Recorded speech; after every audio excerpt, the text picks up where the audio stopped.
Hi guys, Jill Bloomstein here with Usborne Books and More. I want to show you some of our favorite fiction for the younger kids. The first is Nibbles the Book Monster.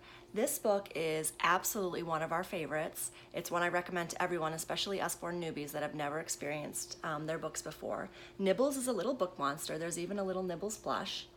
And he eats his way through books. That's his favorite thing to eat. So in this book, it starts out that he escapes, and you learn a little bit about all the things Nibbles likes to eat and that his favorite thing is books. And then he nibbles his way through the page. And through the book you get to follow his little tracks, and he nibbles little holes, and you find out where he goes. He nibbles his way into some classic storybooks like Goldilocks and the Three Bears, and he causes all kinds of trouble. He also nibbles through Red Riding Hood, and then he nibbles into Jack and the Beanstalk, and he does a little nibble on the beanstalks or on the giant's booty, and the kids die because that's so funny that he nibbles the giant's booty. Super cute book, fun, funny, a lot of little flaps for the kids to get involved with. Great story time reading, lots of laughs. And then once they fall in love with Nibbles, there's Nibbles the Dinosaur Guide. Nibbles eats his way into a dinosaur book. There's lots of factual dinosaur information for the dinosaur lovers, but then also the funny antics that little mischievous Nibbles gets into with the dinosaurs. Okay, and at the very end, T-Rex tries to nibble Nibbles, but even a T-Rex can't keep Nibbles in, and he decides that Nibbles is too mischievous in his belly, and so he ends up spitting him out, and Nibbles escapes at the very end of the book, so he's going to be able to go on another adventure. Really cute books. I can't recommend those highly enough. My kids absolutely love them.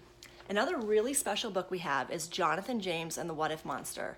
This book, it's only $6.99.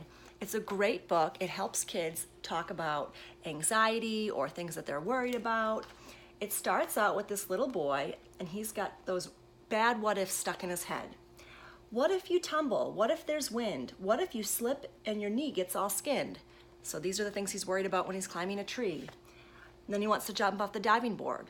What if they giggle? What if it's chilly? What if you jump and you look really silly? So it goes through all these common scenarios: playing baseball, going to bed at night, running in a race, trying to make a new friend. What if she laughs? What if she runs? What if she thinks you're not any fun? Goes through all these what ifs. The what if monster tells him all these, what ifs that could happen that aren't good. And then at the very end, Jonathan James says, "No, wait just a minute. I have something to say after hearing what ifs all through the day. I hear all your worries. I hear all your claims. But what if you're wrong?" asks Jonathan James. And then he thinks about all the good what ifs. What if I climb to the top of that tree and I never slip or skin up my knee? And so at the end, he talks about all the good things that can happen. It's a really great book to get the conversation going with your kids, to help them know that you can look at things in two different ways. It's really, I love it. It's a really positive book.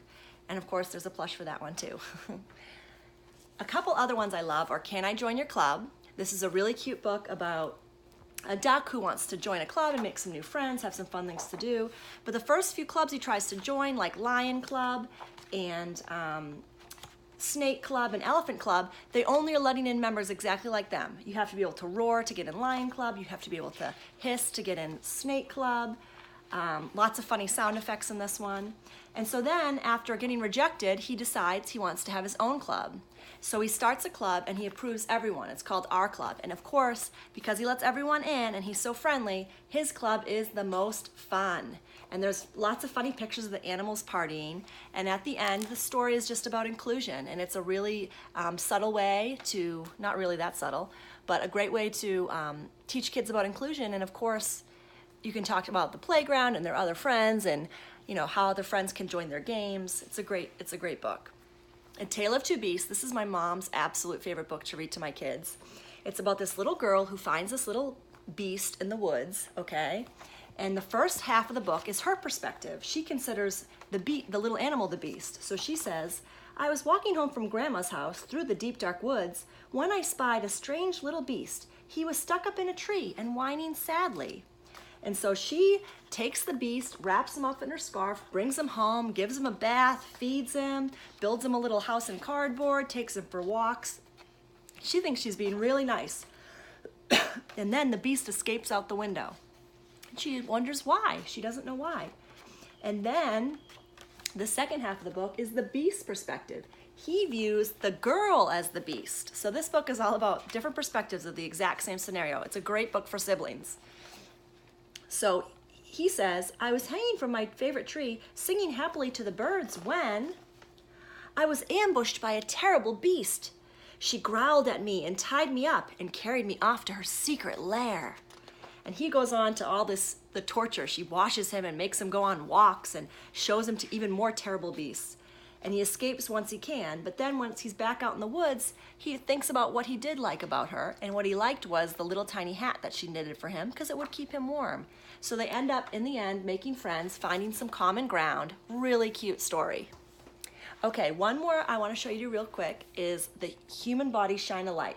There are several of these Shine a Light books. These are insanely popular with the kids. They just love them. It's a great book because it's nonfiction information, but it also gets the kids just excited about reading. This is a great one to just give the kids at night. I know my daughter likes to bring her flashlight to bed and read, and I see her in there on the monitor with this book, flipping through the pages.